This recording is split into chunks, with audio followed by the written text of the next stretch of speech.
तो चलो आज एक ऐसा पॉडकास्ट बनाते हैं जो कि एथलीट्स को उनकी लाइफ और उनके करियर में बहुत ज़्यादा हेल्प करेगा।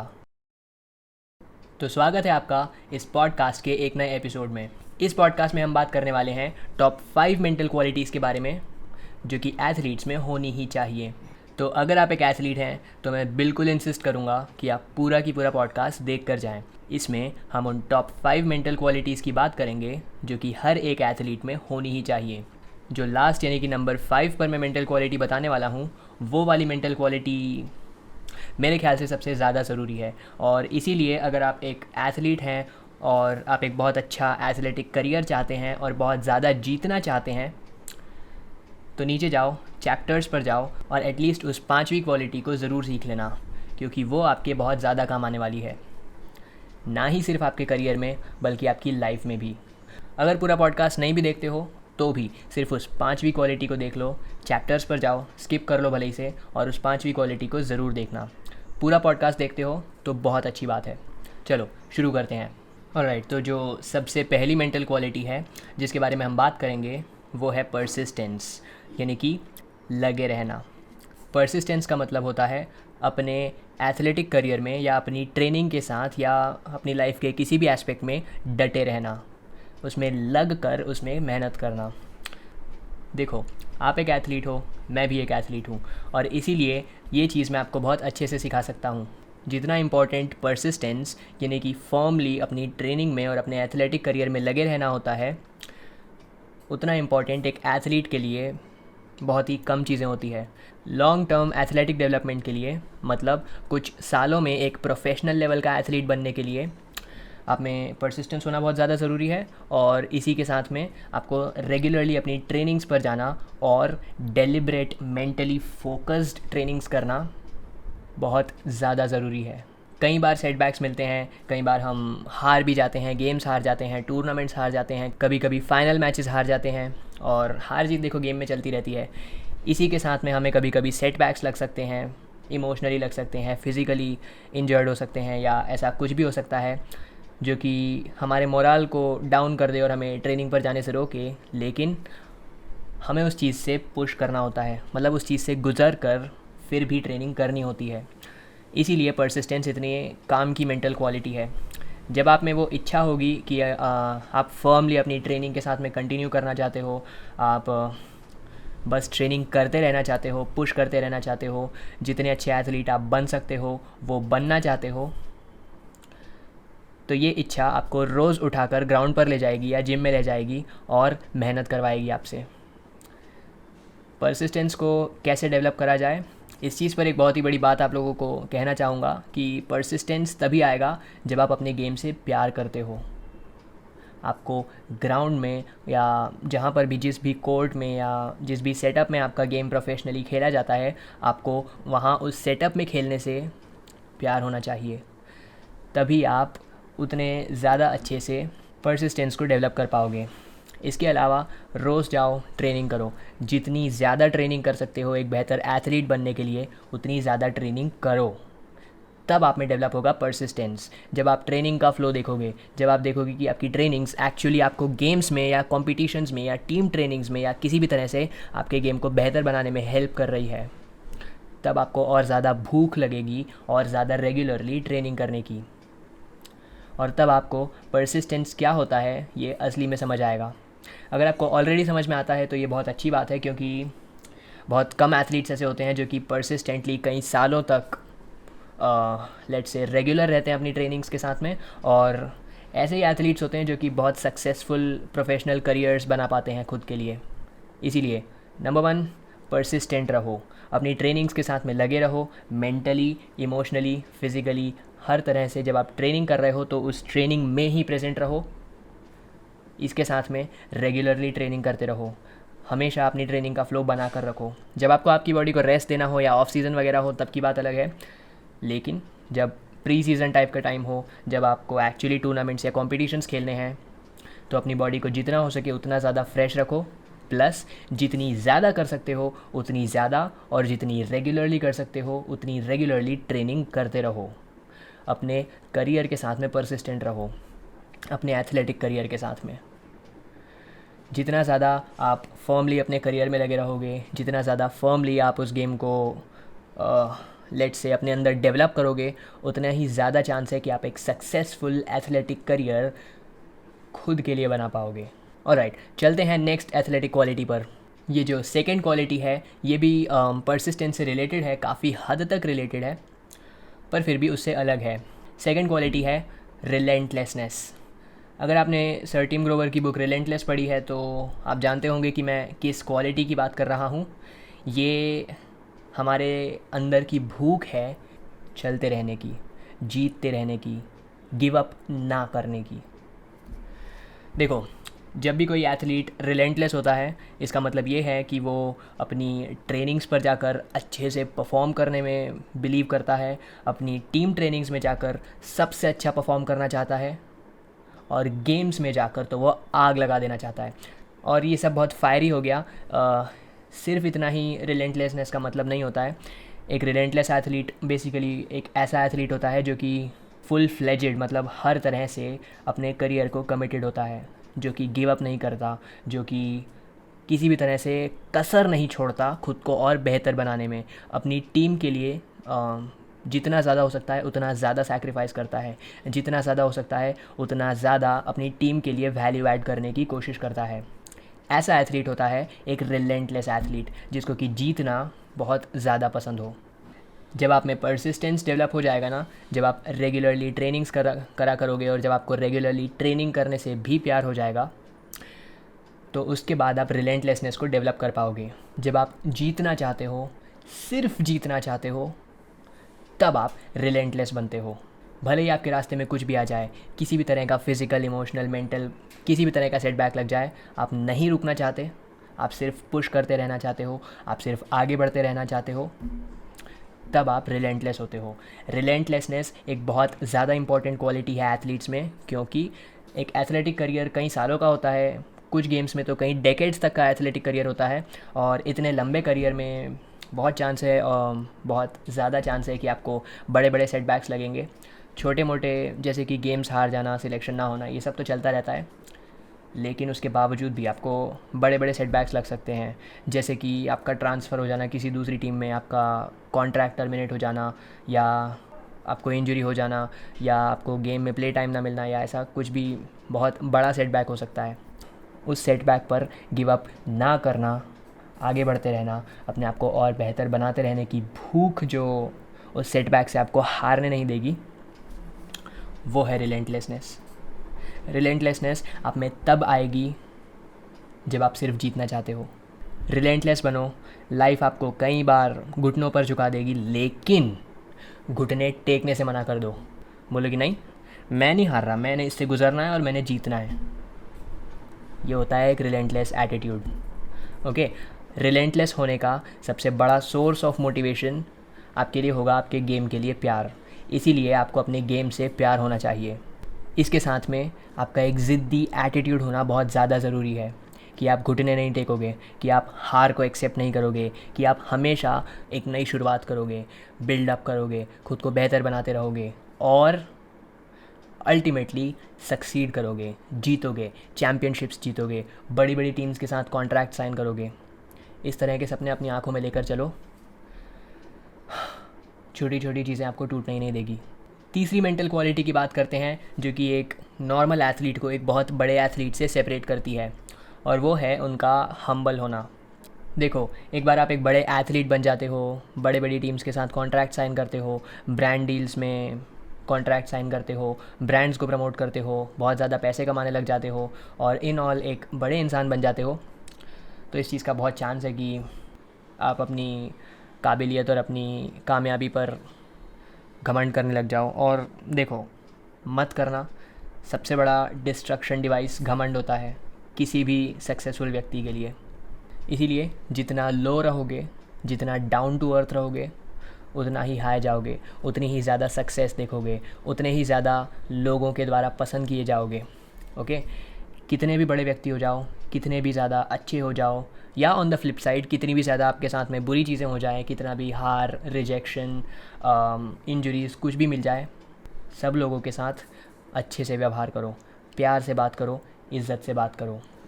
इसी के साथ में अपना एटीट्यूड भी लोगों के प्रति ऐसा ही रखो, एक अच्छे इंसान बनो, क्योंकि एक अच्छा इंसान कहीं भी चला जाए वो हम्बल ही रहता है। लोगों के प्रति एक अच्छा एटीट्यूड रखो, पॉजिटिव एटीट्यूड रखो, इस तरह का एटीट्यूड रखो कि आपको लोगों को लेट्स से सर्व करना है, आपको उन्हें अच्छे एक्सपीरियंसेस देने हैं। कभी भी अपनी कामयाबी के ऊपर घमंड मत दिखाओ, बोस्ट मत करो, मतलब अपनी खुद की प्रशंसा, बढ़ाई, अपनी जीत के बारे में, अपनी जीत की व्याख्या मत करो, अपनी जीत को डिस्क्राइब मत करो। अपने हेड को हमेशा, जब आपको सक्सेस मिलती है तो अपने हेड को डाउन रखो और मेहनत करते रहो, और जब आपको फेलियर मिलता है तो सिर उठाओ और देखो कि आपने क्या गलती करी। दोनों ही सिचुएशंस में हम्बल भी रहो, ना ही सिर्फ लोगों के प्रति बल्कि अपनी सक्सेस, अपने पैसों के प्रति, अपने फेम के प्रति भी आपको हम्बल रहना चाहिए। आपको कभी भी ऐसा नहीं सोचना चाहिए कि वाह मैंने ये सब कर लिया, मैं तो ये बन गया, मैं तो वो बन गया, ये वो नहीं। हमेशा से एक ह्यूमन बीइंग थे, हमेशा एक ह्यूमन बीइंग रहोगे। एक एथलीट का करियर एक ह्यूमन लाइफ के कंपैरिजन में बहुत छोटा होता है, 10, 15, 20 साल तक का होता है। ह्यूमन लाइफ 50, 60, 70, 80 साल की होती है। इसीलिए बड़ी बड़ी चीज़ें आपने उखाड़ भी ली हो, या आप उखाड़ने वाले हो, या आपके साथ में अच्छी चीज़ें नहीं भी हुई हो, तो भी हम्बल रहो, सब लोगों से प्यार से, इज़्ज़त से बात करो, सब चीज़ों के प्रति अपने अंदर प्यार डेवलप करो। और ये आप करोगे सिर्फ़ और सिर्फ खुद से प्यार डेवलप करने के बाद। हम्बल रहने के साथ एक और क्वालिटी ऐड करना चाहूँगा, क्योंकि ये दोनों क्वालिटीज़ मेरे ख्याल से हैंड इन हैंड जाती हैं, और वो है ग्रेटफुल होना, किसी भी चीज़ के लिए शुक्रगुज़ार होना। आपने आपकी लाइफ में बहुत सारी चीज़ें देखी हैं, बहुत सारी चीज़ें जीती हैं, कमाई हैं, बहुत सारे लोग आपके आसपास हैं, बहुत सारे लोग हैं जो आपका ध्यान रखते हैं, बहुत सारे लोगों का आप भी ध्यान रखते हो, और इसी सब के लिए आपको ग्रेटफुल होना चाहिए, मतलब आपको शुक्रगुज़ार होना चाहिए। क्योंकि जब आप शुक्रगुज़ार होते हो ना, तो आप घमंडी नहीं हो सकते।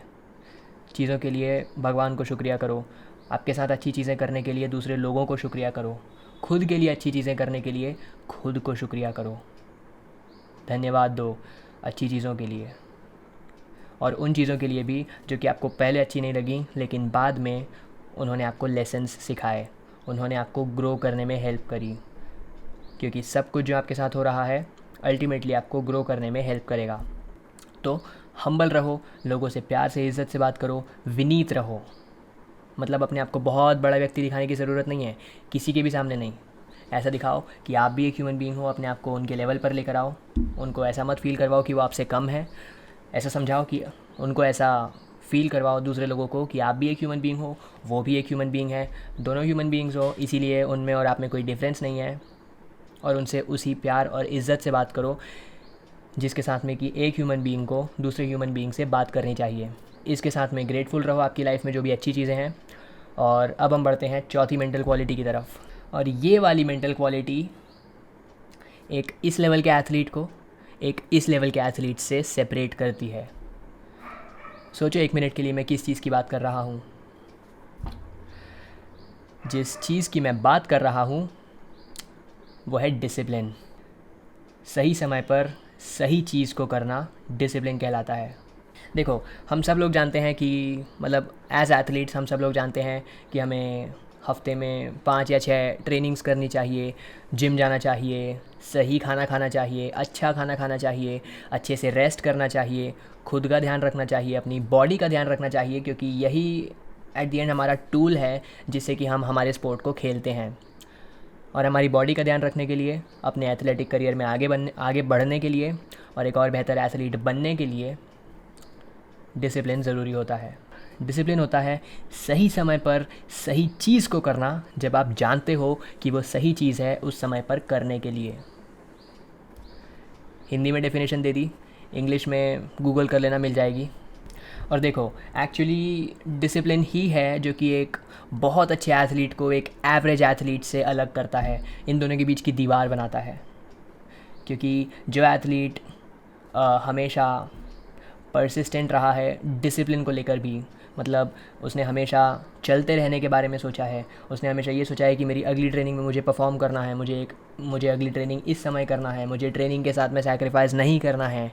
जिस एथलीट ने ये चीज़ काफ़ी लंबे समय तक सोची है और काफ़ी लंबे समय तक इस चीज़ का पालन किया है, मतलब इस चीज़ को फॉलो किया है, वो एक ग्रेट एथलीट बन सकता है, और जिसने भी डिसिप्लिन नहीं रखा अपनी लाइफ में वो एक एवरेज एथलीट ही रह जाता है, भले ही कितना भी टैलेंटेड हो। इसीलिए डिसिप्लिन्ड रहो, अपनी ट्रेनिंग के साथ में सीरियस रहो, अपने रेस्ट और अपने न्यूट्रिशन के साथ में सीरियस रहो, और इन जनरल अपने एथलेटिक करियर और अपनी पूरी लाइफ के साथ में सीरियस रहो।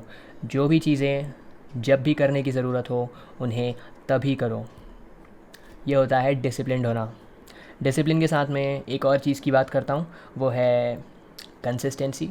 आपको कंसिस्टेंट रहना भी ज़रूरी है। देखो, एक बहुत सक्सेसफुल एथलीट बहुत ज़्यादा कंसिस्टेंट भी होता है डिसिप्लिन को लेकर। उसने कई सालों तक अपने आप को एक डिसिप्लिन्ड लाइफ जीने पर मजबूर करा होता है, जिसके रिज़ल्ट के तौर पर वो एक उतना सक्सेसफुल और एक उतना अच्छा एथलीट होता है। अपनी बॉडी का ध्यान रखने को लेकर डिसिप्लिन रहो, अपने ट्रेनिंग पर डिसिप्लिन रहो, अपनी ट्रेनिंग को लेकर डिसिप्लिन रहो, अपने स्किल्स को बेहतर बनाने के ऊपर डिसिप्लिन रहो, और इसी तरह से कोई भी ऐसी चीज़ जो कि आपको एक सक्सेसफुल एथलेटिक करियर बनाने में हेल्प करेगी उसे लेकर डिसिप्लिन रहो। उससे लेकर या उससे रिलेटेड कोई भी चीज़ हो जिसको आपको पता हो कि करने का सही समय अभी है या आज है, उसको आज ही करो। जब जब उससे रिलेटेड किसी भी चीज़ को करने का सही समय होता है उसे तभी करो। ओके, अपने आप को कंट्रोल करो, अपने आप से सही चीज़ें करवाओ कंसिस्टेंटली, लगातार।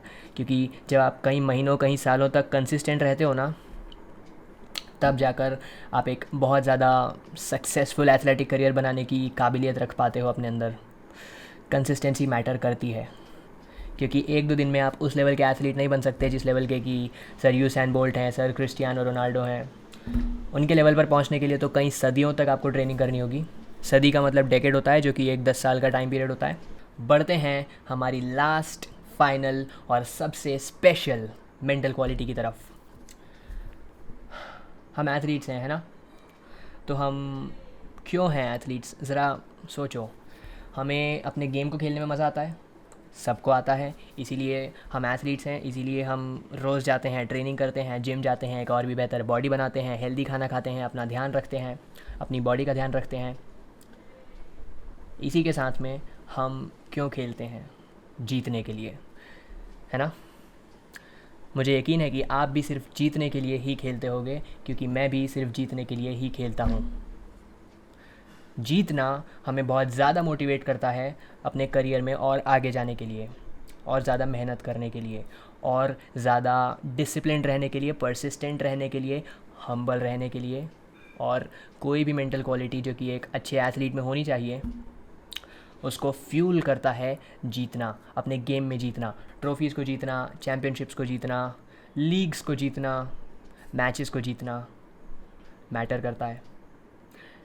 और जीतने के लिए आपको सबसे ज़्यादा जिस let's say piece of attitude की ज़रूरत है, उसे बोलते हैं माम्बा मेंटालिटी। बास्केटबॉल खेलने वाले प्लेयर्स इस चीज़ के साथ में बहुत ज़्यादा फेमिलियर होंगे, उन्हें पता होगा कि मैं किस चीज़ की बात कर रहा हूँ। माम्बा मेंटालिटी का मतलब होता है किलर इंस्टिंक्ट, मतलब जहाँ मौका मिले वहाँ वार करो।